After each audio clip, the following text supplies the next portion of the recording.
ஜெய் வாசவி, வாழ்க வளமுடன். நற்பவி நற்பவி, ஜெய் ஸ்ரீராம். ஓம் கம் கணபதயே நமஹ. ஓம் ராமம் அகஸ்தீஸ்வராய நமஹ. குருவரில் ஆன்மீக மைய சகோதர சகோதரிகளுக்கும் 30 தேவர் பெருமக்களுக்கும் ததாசு தேவதைகளுக்கும் சித்தர் பெருமக்களுக்கும் பிரபஞ்ச பேராற்றலுக்கும் ஸ்ரீ லலிதாவின் பொற்பாத கமலங்களுக்கும் குரு ராகவேந்திரரின் பாத கமலங்களுக்கும் அடியேனின் சிரம் தாழ்ந்த வணக்கம். இன்னைக்கு அற்புதமான ஒரு வியாழக்கிழமை, மாசம் 22 சப்தமி திதிங்க. குருக்கெல்லாம் வியாழக்கிழமை தான் சிறந்தது. அப்படி ஒரு வியாழக்கிழமையில ஒரு அற்புதமான குருவை நாம இன்னைக்கு பார்க்கலாம். மதுரை ஸ்ரீ கூட்டல் அழகர் கஜேந்திர மோட்சம் இரவு சேஷ வாகனத்தில் பவனி. கோவை ஸ்ரீ கோணியம்மன் பரிவேட்டைக்கு எழுந்தருளல். ஓம் பூஜ்யாய ராகவேந்திராய சத்ய தர்மரதாய பஜதாம் கல்ப விருக்ஷாய நமதாம் காமதேனவே நமஹ. குரு ராகவேந்திரா இப்படி நாம சொன்னாலே அவ்வளவு ஒரு அற்புதமான ஒரு அதிர்வலைகளை நாம தெரிஞ்சுக்கலாம். இவரு புவனகிரி அப்படிங்கிற ஒரு ஊர்ல தாங்க பிறந்தாரு. புவனகிரியில இருந்தவருக்கு கர்நாடகா மாநிலத்துல இன்னைக்கு அதிஷ்டானம் இருக்கு. அங்க போனாலே ஒரு சாந்தி வருது. அந்த உண்மையை நாம ஒத்துக்கணும். நம்ம வீர பிரம்மேந்திர சுவாமியும் குரு ராகவேந்திரரும் கலியுகத்துல சமாதி நிலை, அதாவது அதிஷ்டானம் அடைந்தாலும் 700 வருட காலம் என்னுடைய ஆசீர்வாதம் பக்தர்களுக்கு கிடைக்கும் சொல்லிட்டு தான் போனாங்க. இன்னைக்கு நாம குரு ராகவேந்திரரை பார்க்கலாம். 16ஆம் நூற்றாண்டு அவர் வாழ்ந்தது. 1595 1671 இது வரைக்கும் இவர் மகான். இவருக்கு இது கடைசி ஜென்மா. இதுக்கு முன்னாடி ஜென்மாக்கள் இருக்கு. வைணவ நெறியையும் மத்வர்னா இப்ப நாம சைவம், வைணவம், சாத்தம், சௌரம், தானாதிபத்திய, கௌமார் இதை மட்டும்தான் சொல்றோம். இவங்க துவைத்தம் அத்வைத்தம் அப்படிங்கிற கொஞ்சம் இன்னும் டீப்பா போகக்கூடிய ஒரு நிலையை நமக்கு காமிச்சு கொடுத்தாங்க. அவர் பேரு மத்வாச்சாரியார். அந்த மத்வாச்சாரியார் நிலைநாட்டிய துவைத்த மதத்தை போதித்தவர் குரு ராகவேந்திரர். இவர் விஷ்ணு பக்தரான பிரகலாதரின் அவதாரமாக கருதப்படுகிறார். இவர் தனது ஆயுள் காலத்தில் பற்பல அற்புதங்களை நிகழ்த்தியதாகவும் இன்றும் நமது நாடி வரும் பக்தர்களுக்கு ஆசியும் அருளும் புரிந்து கொண்டு இருக்கிறார். ஆந்திர பிரதேசத்தில் உள்ள மந்த்ராலயம் என்ற இடத்திலே உள்ள பிருந்தாவனத்திலே இவர் உயிருடனே ஜீவ சமாதி அடைஞ்சார். அதுவும் உண்மை. குரு ராகவேந்திரனின் முன் அவதாரம் சங்கு கர்ணன் என்ற தேவன் நாள்தோறும் பிரம்மதேவருக்கு மலர்களை பறித்து செல்ல பூலோகம் வருவாராம். ஒரு நாள் அந்த மலர்களின் அழகில் லயித்து இந்த பூ உலகிலே பிறக்கணும்னு மனசுக்குள்ள நினைச்சாராம். அது நினைச்சதுமே பிரம்மதேவர் அவரை பூ உலகிலே அரக்கவேந்தன் ஹிரண்யகசிபுவின் மகன் பிரக்லாதனாய் பிறக்கும் வரம் அளித்தார். மகாவிஷ்ணுவின் மேல் கொண்டிருந்த பக்தியின் காரணமாக நமக்கும் அது பார்த்திருக்கோம். இருந்தாலும் இங்க சொல்லணும். அந்த ஹிரண்யகசிபு, ஹிரண்யாட்சன், நம்ம ஜெயன், விஜயன் தான் மகாவிஷ்ணுவோட வைகுண்டத்தின் காவலாளிகள். சனகர், சனாதனர், சனத்குமாரர், சனத் ஜாதகர் இவங்க 4 பேருமே என்றும் சிரஞ்சீவி. 5 வயதேதான் இவங்களுக்கு எண்ணிக்கும். மார்க்கண்டேய மகரிஷிக்கு எண்ணிக்கை 16, இவங்களுக்கு 5 வயசு. வைகுண்ட வாசலுக்கு அவங்க பெருமாளை தரிசிக்க வர ஜெயனும் விஜயனும் மகாலட்சுமி மகாவிஷ்ணு தனிமையில் இருக்காங்க, போகக்கூடாதுன்னு சொல்ல பூமியில பிறக்க கடவுதுன்னு சாபம் கொடுத்துடுறாங்க. மகாவிஷ்ணு வெளியில வர்றாரு. அவங்க சொன்ன சாபத்தை ஜெயனும் விஜயனும் வருத்தத்தோடு தெரிவிக்க, என்னுடைய பக்தர்கள் வழங்கும் சாபத்தை என்னால நிவர்த்தி பண்ண முடியாது, வேணா உங்களுக்கு ஒரு சலுகை சொல்லுங்க. பூலோகத்துல என்ன பக்தி பண்ணி 7 ஜென்மா எடுக்கிறீங்களா, என்னை எதிர்த்து என்னையோட சண்டை போட்டு 3 ஜென்மா எடுக்கிறீங்களா, சீக்கிரமாவே வைகுண்டம் வரணும், அதனால 3 ஜென்மா. கிருதயுகத்துல அவரு வராக அவதாரம் எடுத்து இந்த ஹிரண்ய கசிபுவோட தம்பி ஹிரண்யாட்சனை வதைத்தார். இப்ப ஹிரண்ய கசிபுவை வதைக்க நரசிம்ம அவதாரம் எடுப்பார். இதுக்கப்புறம் ராமா அவதாரத்துல கும்பகர்ணன், ராவணன், கிருஷ்ண அவதாரத்துல கம்சன், சிசுபாலன். ஒவ்வொருத்தரும் கம்சனும் தந்த வக்ரனும் அப்படின்னு கூட சொல்லுவாங்க. கம்சன், சிசுபாலன், இப்படி 3 ஜென்மாவில அந்த ஜெயனும் விஜயனும் அவங்க ஆயுச முடிச்சுக்கிட்டு மேலோகம் போயிடுறாங்க. அதனால இங்க நரசிம்ம சுவாமி வரார். எப்படி வரார்? பிரகலாத எதை பார்த்தாலும் நாராயணா நாராயணா நாராயணான்னு சொல்லிக்கிட்டே இருக்கிறதா அவர் வேலை. ஏன்? இந்த ஹிரண்யகசிபுக்கு 3 சம்சாரங்க. அதுல ஒருத்தி லீலாவதி. அவளை தேவேந்திரன் கடத்திட்டு போறான். ஏன் கடத்திட்டு போறான் தேவேந்திரன்னா, ஹிரண்யகசிபு தவம் பண்ணிட்டு இருக்காரு. நாம இப்ப அவன் மனைவி வயிற்றுல குழந்தையோட இருக்கா. அந்த குழந்தை பிறந்து நமக்கு எதிரியா ஆவறதை விட நாம அந்த குழந்தை வயிற்றுல இருக்கும் போதே அவளை சமாதி கட்டிடலாம்னு ஒரு கெட்ட எண்ணத்தோட கூட்டிட்டு போக லீலாவதி அபயம் அபயம்னு கத்த நாரத மகரிஷி பார்த்து, தேவேந்திரா இது அடுக்காது, பெண் சாபம் பொல்லாதது, தன்னுடைய ஆசிரமத்துக்கு கூட்டிட்டு வந்து அவளுக்கு சேடி பெண்களை அமர்த்தி அவங்க எல்லா சிசுரசையும் பண்ணி பார்க்கிறார். இவர் என்ன பண்றார்? அவருக்கு தெரியும் இல்ல, ஜெயா விஜயன் தான் ஹிரண்யனாவும் ஹிரண்ய கசிபுவாவும் பிறந்திருக்காங்க. லீலாவதி இருக்கிற இடத்துல உட்காந்து எப்ப பார்த்தாலும் நாராயண நாம நாராயண பாட்டு எல்லாம் பாட பாட குழந்தைவும் ஊன்னு கேக்குது. நாம மகாபாரதத்துல கேட்டிருக்கோம், அபிமன்யு வயிற்றுல சுபத்ரா வயிற்றுல இருக்கும் பொழுது கிருஷ்ணர் பத்ம வியூகம் அப்படின்னு சொல்லக்கூடிய சக்கர வியூக ரகசியத்தை சொன்னார். வெளியில வர்ற ரகசியத்தை சொல்றது இல்லை, உள்ள போற ரகசியத்தை மட்டும் சொல்றார். அது மாதிரி இங்க பிரகலாதனுக்கு லீலாவதி தூங்கும் போது நாரத மகிழ்ச்சி பக்கத்திலே இருந்து நாராயண நாமத்தை நாராயண ஸ்லோகத்தை சொல்ல சொல்ல குழந்தைவும் கேக்குதான். நாராயண நாம கேட்டா அவ்வளவு சந்தோஷமா குதிக்குதான். வெளியில வந்தப்பையும் நாராயணா நாராயணா நாராயணா தான். எத்தனையோ தரம் ஹிரண்யகசிபு மிரட்டி பாக்குறாரு, விஷம் கொடுத்து பாக்குறாரு, நெருப்புல தூக்கி போட்டு பாக்குறாரு, மலையில இருந்து தூக்கி போடுறாரு. அவருடைய சகோதரி ஹோலிகா அப்படின்னு ஒரு சகோதரி. அந்த ஹோலிகாவுக்கு என்ன ஒரு சிறப்பு? நெருப்பு அவளை ஒன்றும் செய்யாது. ஹோலிகாவை நெருப்பு அணுகாது. நெருப்புக்குள்ளாரே அவ புகுந்து நடப்பா. அப்படி ஒரு தவம் பண்ணி அந்த வரத்தை வாங்கியிருக்கா. அந்த ஹோலிகாவை கூட்டிட்டு வந்து பிரகலாதன் அவன் மடியில உட்கார வச்சு சுத்தி நெருப்பு போடுங்க. அத பண்ணா பிரகலாதன் பூ மாறி வெளியில வந்துட்டார். ஹோலிகா எரிஞ்சிட்டா. எல்லாரும் ஆச்சரியப்படுறாங்க. அன்னைக்கு பிரகலாதன் வெளியில வந்த நாள் ஹோலி. அதனாலதான் இன்னைக்கும் ஹோலி பண்டிகையை சிறப்பா வர்ணங்கள் பூசி கொண்டாடுறோம். பிரகலாதனை காப்பாத்தின நெருப்புக்கு, பஞ்சபூதங்களுக்கு நன்றி சொல்லும் விதமாக ஹோலி பண்டிகை கொண்டாடப்படுகிறது. இப்படி நிறைய விஷயங்களை பார்த்தாச்சு. நம்ம நரசிம்ம சுவாமி வரார். எப்படி வரார்? மிச்ச அவதாரங்களை விட வராக அவதாரமும் நரசிம்ம அவதாரமும் ரொம்ப ஸ்லாகியம். ஏன்னா அர்ச்சாவதாரம் நினைச்ச உடனே தோன்றியாச்சு. தவம் பண்ணி வானு கூப்பிட்டு இப்படி எல்லாம் வரல. பக்தர்களை காப்பாத்த உடனே வந்தாச்சு. தூணிலும் இருப்பான் திரும்பிலும் இருப்பான் பிரகலாதர் சொல்ல, எப்படியா இங்க இருப்பாரா அங்க இருப்பாரா இங்க இருப்பாரா அங்க இருப்பாரா, இதான் இந்த தூண்ல இருப்பாரா? ஆமா. அப்போ நரசிம்ம சுவாமி உள்ளுக்குள்ள நடுங்குறாராம். ரெடியா உட்காந்துருக்காராம். நரசிம்ம சுவாமி உள்ளுக்குள்ள நடுங்குறாராம். இவன் எந்த தூண்ல இருக்குன்னு இந்த குழந்தை காட்டுதோ அந்த தூணுக்குள்ளார நம்ம ஓடி போய் உட்காந்துக்கணுமே. நரசிம்ம சுவாமியும் அப்படியே தயாரா காத்துட்டு இருக்கார். இந்த தூண்ல இருப்பானா அப்படின்னு. அரக்கன் அந்த தூணை கிழக்க ஹிரண்யகசிபு எதிர்பாராத விதமாக நரசிம்ம சுவாமி வரார். அப்படி ஒரு உருவத்தை அதுக்கு முன்னாடி உலகோர் பார்த்துட்டு, ஏன்னா ஹிரண்யகசிபு வாங்கின வரம், நான் மனிதர்களாலோ விலங்குகளாலோ மரணம் அடையக்கூடாது. அதனால பாதி நரன் மீதி சிங்கம் நரசிம்மம். நான் இரவிலோ பகலிலோ மரணம் அடையக்கூடாது. அதனால காலையும் இல்லை இரவும் இல்லை மாலை.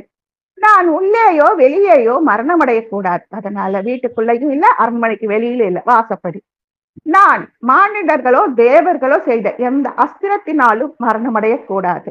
அதனால நரசிம்ம சுவாமியோட பற்கள் நகங்கள். நான் பூமியில அந்தரத்துல வானத்துல எங்கேயுமே மரணம் அடையக்கூடாது. அதனால நரசிம்ம சுவாமி வழியில இத்தனை வரங்கள் வாங்கி அவனோட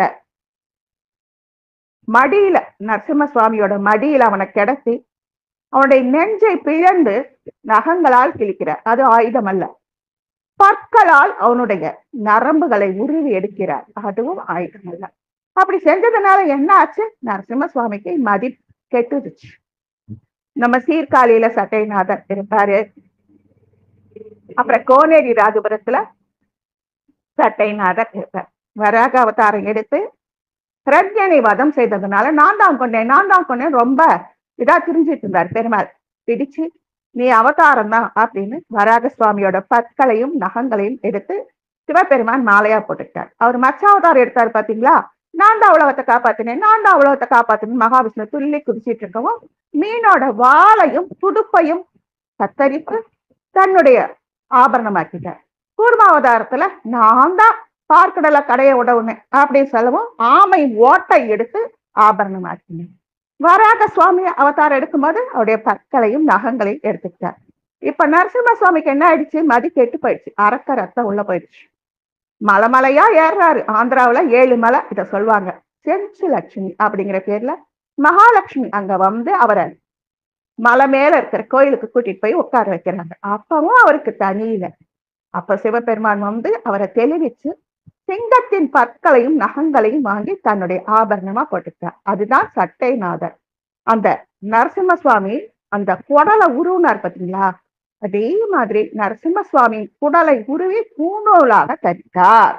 இது பிரகலாத் அவதாரத்துல நடந்தது. சரி, பிரகலாத் அவதாரம் ஹரிபக்தனாக இருக்கிறாரு.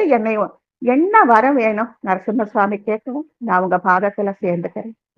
இல்லப்பா, உனக்கு இன்னும் புண்ணிய பலன் இருக்கு, நீ பூமியை அரசாண்டாகணும், அதுக்கப்புறமா நீ வரலாம் அப்படின்னு சொல்லவும், இவருடைய வம்சாவளிதான் மகாபலி சக்கரவர்த்தி. இவங்க வம்சாவளியில ஒரு அசுரன் பிறந்து வைகுண்டத்துக்கு போயிட்டு வர பாக்கியம் இவங்களுக்கு எல்லாம் என்னைக்கும் இருக்கும். போனவன் சும்மா வரல. வைகுண்டத்துல பெருமாள் யோக நித்திரையில் இருக்கும் பொழுது அவருடைய கிரீடத்தை களவாடி கொண்டு வருகிறார். மகாபலி சக்கரவர்த்தியின் பேரன், அதாவது பிரகலாதரோட முப்பேரன். அப்படி கவர்ந்துட்டு வந்தது மேல இருக்கிற பிரகலாதனுக்கு உடம்பெல்லாம் நடுங்குதான். இப்படி செய்யலாமா அப்படின்னு கருடாழ்வார அனுப்பி, கிரீடம் போகுது பாரு, எடுத்துட்டு வா அப்படின்னு மகாவிஷ்ணு செல்ல, கருடாழ்வார் கிரீடத்தை பறிக்க முற்பட, அதுக்குள்ள இங்க தேவர்கள் எல்லாம் வேற ஒரு கிரீடத்தை தயார் பண்ணி பெருமாளுக்கு சாத்தியாச்சு. கருடாழ்வாரு வைகுண்டத்துக்கு வந்து பார்க்கும்போது வேற கிரீடம் இருக்கு. இது என்ன பண்ண? பூமிக்கு போ, எல்லா பெருமாள் கோயிலையும் பாரு, எந்த பெருமாள் கோயிலுக்கு இது சரியா பொருந்துதோ அவர் அந்த பெருமாள் தலையில வச்சிரு. மேல்கோட்டை நாராயண பெருமாளுக்கு இன்னைக்கும் அந்த வைகுண்டத்திலிருந்து வந்த கிரீடமே வஜ்ரமுடி அப்படிங்கிற பேரோட சாத்தப்படுது. இப்ப எப்படி ஸ்ரீரங்கம் விமானம், மதுரை கோவில் இதெல்லாம் பூமியில தயார் பண்ணல, மேலோகத்துல இருந்து அப்படியே அழகா இறங்கி வந்தது. அது மாதிரி மேல்கோட்டை திரு நாராயண பெருமாளின் வைரமுடி சேவைக்காக சாத்தப்படும் திருமுடி வைகுண்ட வாசனின் திருமுடி. இப்படி ஆயிடுச்சே நம்ம வம்சாவளியில அப்படின்னு அவருக்கு ரொம்ப வருத்தமா போய் மகாவிஷ்ணு சொல்றார், கவலைப்படாத, இது இவ்வளவு வருத்தம் நீ பட வேண்டாம், மறுபடியும் நீயே பூமியில அவதாரம் பண்ணி இதை தீர்த்துடுன்னு சொல்ல, அவர் பூமியில வெங்கடநாதர் அப்படிங்கிற, மன்னிச்சிடுங்க, அவருடைய இயற்பெயர் வெங்கடநாதர், அப்படி வந்து பிறக்கிறார் ஒரு தம்பதிகளுக்கு. அப்படி பிறக்கும் பொழுது அந்த ஊர்ல வந்து ஒரு பண்டிதர்கள் எல்லாம் கொஞ்சம் என்ன சொல்றது, நான் தான் செஞ்சேன் யாகம் பண்ணேன்னு கொஞ்சம் கர்வமா திரிவாங்கல்ல.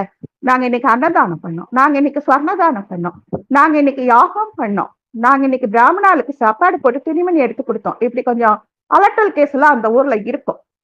அப்படி ஒருத்தர் வீட்டுக்கு அன்னைக்கு ராகவேந்திரரும் அவருடைய குருமார்களோட போக வேண்டி இருந்தது. ராகவேந்திரரை பார்த்ததும் அந்த பணக்காரனுக்கு கொஞ்சம் புத்தி கோணலா போயிடுச்சு.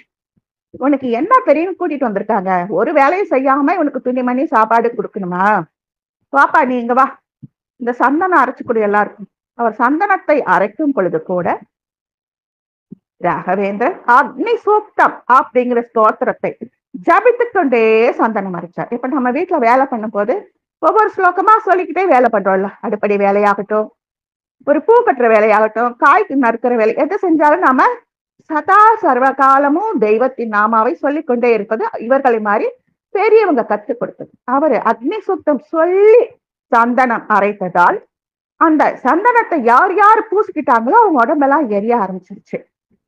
என்னப்பா இப்படி பண்ண, என்ன பண்ண சந்தனத்துல? இல்லைங்க, நான் ஒண்ணுமே பண்ணல. பின்னையா எல்லாருக்கும் உடம்பு எரியுது? நான் அக்னி சுத்தம் சொன்னேன். அப்படியா? இப்ப என்ன பண்றது?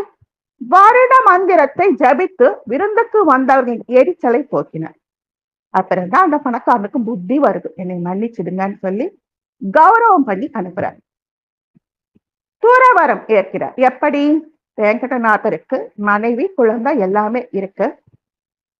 ஆனா அவருக்கு இந்த ஜென்மா சன்னியாசியாகத்தான் போகணும்னு இருக்கு.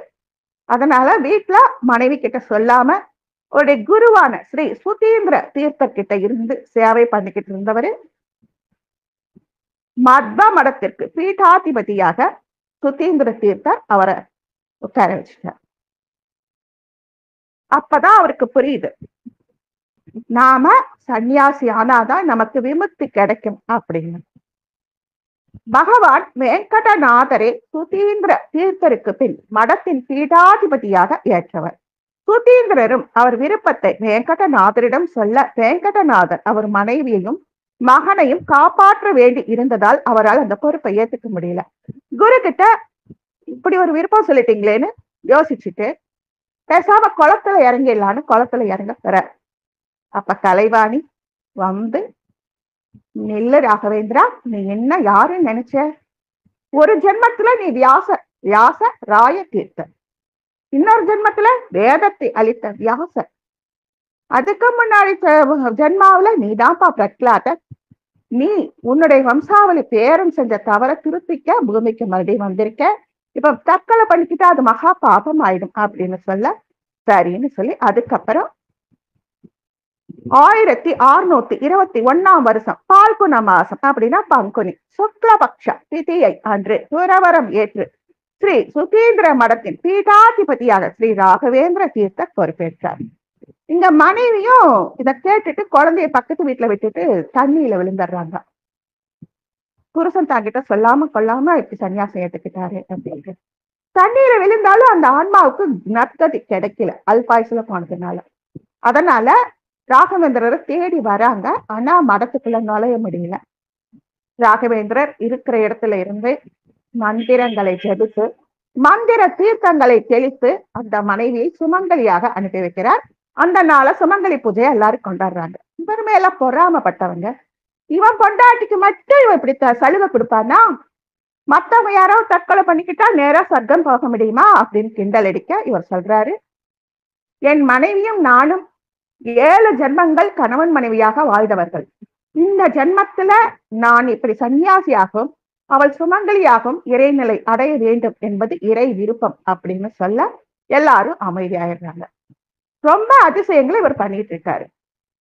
ஒரு சமயம் ஒரு பணக்காரன் வீட்டுல, நல்ல பணக்காரனே, எல்லாருக்கும் நல்ல விதமா அவர் சேவை செஞ்சு கௌரவம் பண்றாரு. அங்க இவர் போறாரு. சமையல் கட்டுல வந்தவங்களுக்கு விருந்து செஞ்சுட்டு இருக்காங்க. அவங்களுக்கு ரொம்ப நாளா குழந்தை இல்லை. அப்பதான் குழந்தை பிறந்திருக்கு. ரொம்ப சந்தோஷமா எல்லாரும் வேலை பற்றி முடிச்சியாச்சு. பாயாசம் மட்டும் ரொம்ப கொதிக்குதேன்னு கொஞ்சமா தட்டை திறந்து வச்சுட்டு சமையல்காரர்களும் ராகவேந்திரரை பார்க்க வந்துட்டாங்க. இவங்க குழந்தை அதை எட்டி பார்த்துட்டு உள்ள விழுந்துடுது, உயிர் இதாயிடுது. உடனே இவர் கண்ணை மூடி தியானம் பண்ணி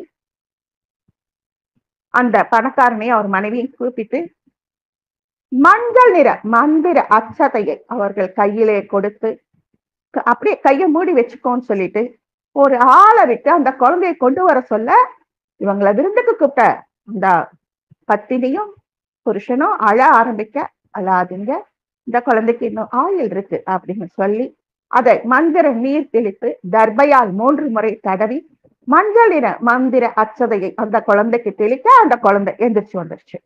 இது மாதிரி நிறைய இவருடைய அற்புதங்களும் அதிசயங்களும் நடந்துகிட்டே இருக்கு. ஒரு சமயம் இவரு காட்டு வழியா சிஷ்யர்களோட போயிட்டு இருக்கார். அப்போ காப்பாத்துங்க காப்பாத்துங்க காப்பாத்துங்க ஒரு பெண் குரல் கேக்குது. என்ன இப்படி அலறாங்களே அப்படின்னு சொல்லிட்டு அவர் என்ன பண்றாருன்னா, நான் மட்டும் போறேன், நீங்க எல்லாம் வராதீங்க. ஏன்னா அவருக்கு ஒரு எண்ணம் வருது, இது மனித குரலா அவருக்கு தெரியல, வேற ஏதோ குரலா இருக்கே அப்படின்னு சொல்லிட்டு அவர் மட்டும் போய் பாக்குறாரு. அந்த நெருப்புக்கு நடுவுல மாஞ்சாலம்மன் அப்படிங்கிற ஒரு அம்பிகை நின்று சிரிச்சிட்டு இருக்கா. உன்னுடைய திருவிளையாடலா தாயே? ஆமா, இங்க முஸ்லிம்கார இதை ஆக்கிரமிப்பு பண்ணிக்கிட்டான், என்னை நீதான் காப்பாத்தணும். நீ தெய்வம், நான் மனுஷன், நான் உன்னை காப்பாத்த முடியுமா? நீ நினைச்சா முடியும், காப்பாத்து என்னன்னு மாஞ்சாலம்மன் சொல்றா. சரி, நான் என்ன செய்யணும்?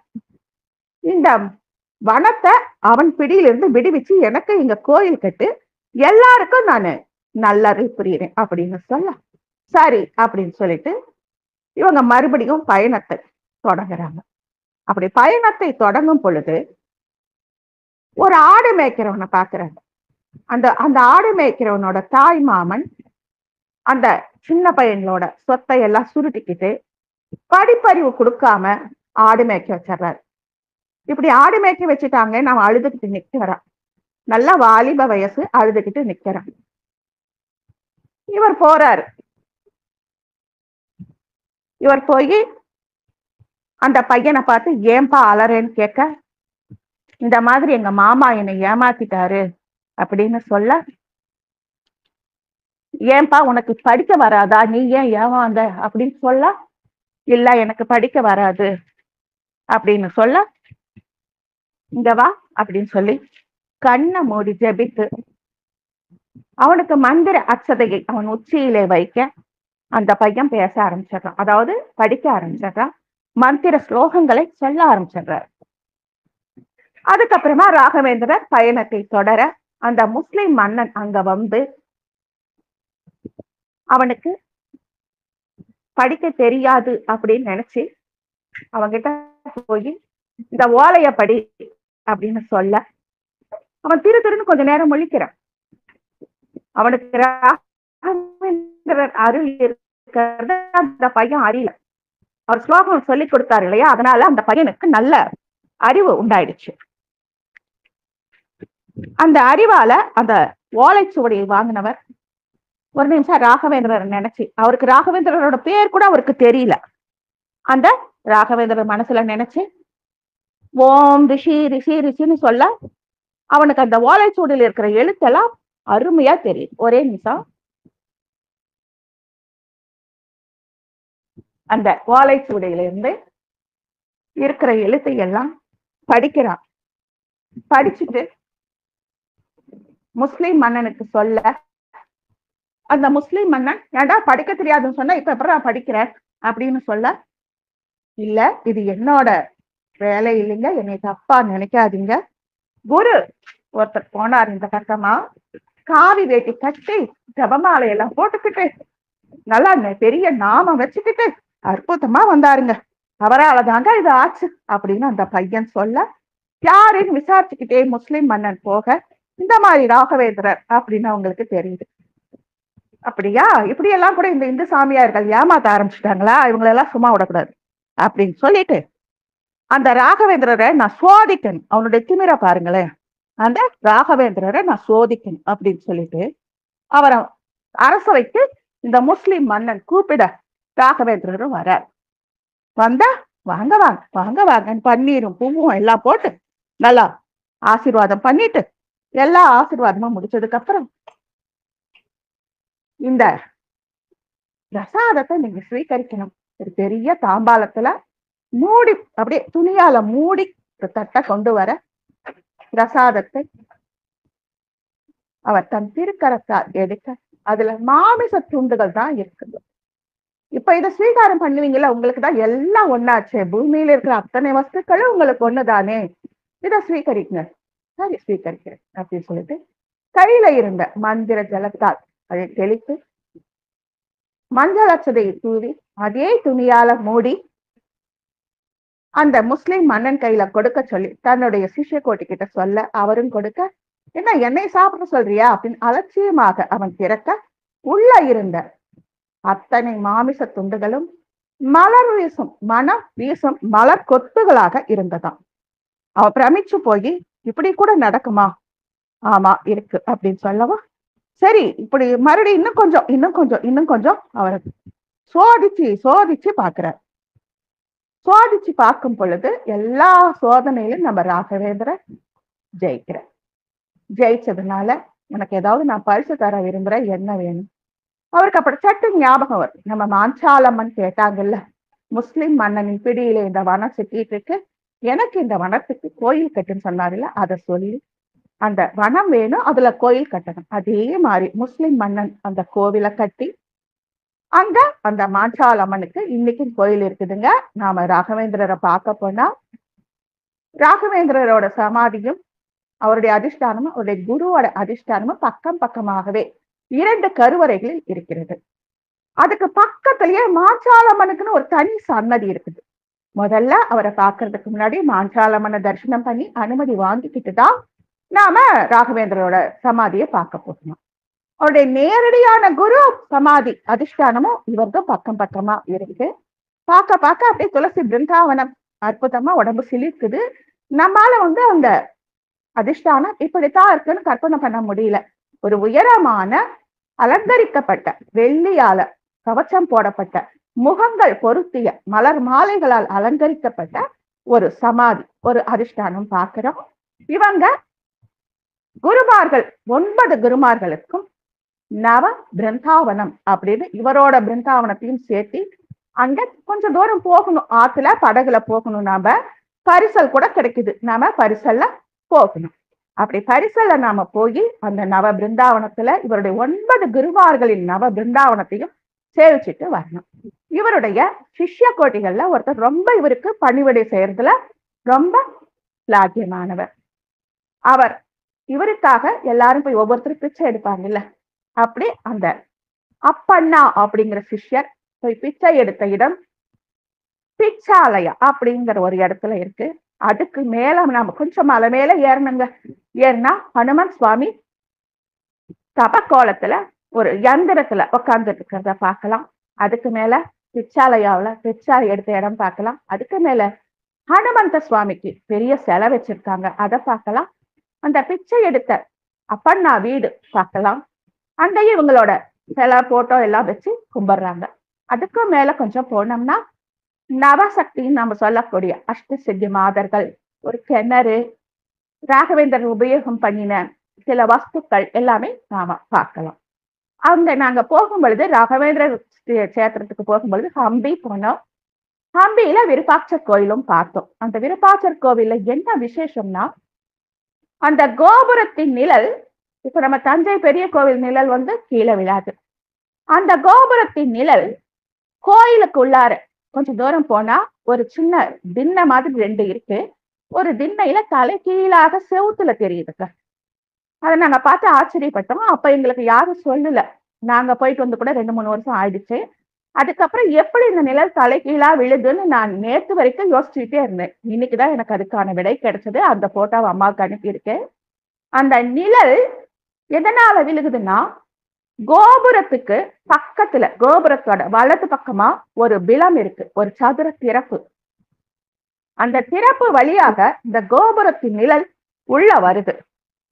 உள்ள வர்ற அந்த நிழல் எதிரில் படும் பொழுது அப்படியே தலை கீழாக விழுது.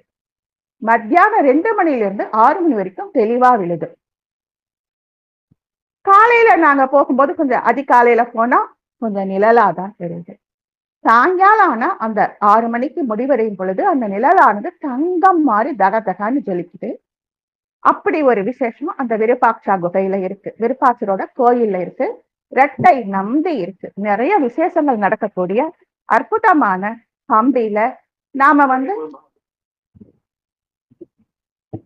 நாம பெருந்துறை வட்டம், அதுல உலகத்துல இருக்கிற அத்தனை இன்ஜினியர்களுக்கும் தேவையான முறுக்கு கம்பிகளும் எப்படி நம்ம வடிவமைக்கணும், எப்படி கட்டடம் கட்டணும், அத்தனை சிற்ப வினோதங்களும் ஆத்மநாதர் சுவாமி கோவில்ல இருக்குன்னு ஒரு தடவை பார்த்திருக்கோம். நம்முடைய தமிழகத்துல குறிப்பிட்ட நாட்கள்ல சிவன் மேல சூரிய கதிர்கள் மாலை மாதிரி விழறதையும் நாம பார்த்திருக்கோம். தாரமங்கலத்துல அப்புறம் பெருந்துறையில இல்லாத அதிசயங்களே கிடையாது. யாழி சிற்பங்கள் அந்த வாயில உருண்டை போட்டிருக்கோம், நாம கைவிட்டாலும் எடுக்க முடியாது. தாரமங்கலத்துல கல்லாலான சங்கிலிகளும் அத சுத்தி கிளி கூட்டமும் கீழே இருந்து சுத்துற அற்புதங்களும் நடக்கும். அது மாதிரி இந்த விருப்பாட்சா கோவில்ல இப்படி ஒரு விளக்க வச்சு அந்த விளம் வழியாக கோபுரத்தின் நிழல் வரும் அற்புதத்தை பார்க்கணும். அப்புறம் கொஞ்சம் தூரம் போனோம். அது ஹம்பியில இந்த சிற்ப வினோதங்கள் இருக்குன்னு சொன்னேன் இல்லையா, அங்க உள்ள விடுல தூணுக்கு கீழே பேப்பர் டவல் எதை போட்டு வேணாலும் அப்படியே எடுக்கலாம். அந்தரத்துல நிக்குது தூண். மேல விதானத்தோடு மட்டுமே தொடர்பு, கீழே இல்ல. நம்ம தர்மபுரியில கோட்டை பெருமாள் கோவில்ல அப்படி ஒரு தூண் இருக்கு. அந்த இமேஜ் என்கிட்ட இருக்கு, அதை இன்னொரு தடவை நான் அனுப்புறேன். அதுக்கு கீழேயும் பேப்பரை விட்டு எடுக்கலாம். அந்த மாதிரி ஹம்பிக்கு யார் போனாலும் கல்லால் செய்யப்பட்ட துலாக்கோல், கிருஷ்ண துலாபாரம் சொல்ற பாத்தீங்களா, அந்த துலாக்கோல் இருக்கு. இப்படி தலைகீழாக நிழல் விழும் கோவில் இருக்கு. நிறைய விசேஷங்கள் இருக்கு.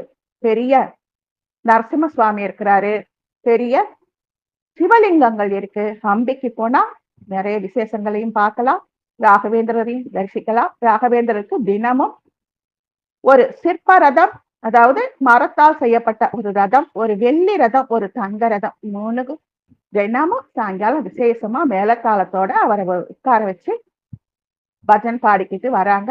அற்புதமான கலை பொக்கிஷம். இன்னைக்கு இவ்வளவு நேரம் பொறுமையா கேட்ட அத்தனை நல் உள்ளங்களுக்கும் அடியேனின் சிரம் தாழ்ந்த வணக்கம். வாய்ப்பு கொடுத்தமைக்கு நன்றி அம்மா. வாழ்க வளமுடன். ஜெய் வாசவி. நற்பவி நற்பவி. ஜெய் ஸ்ரீராம்.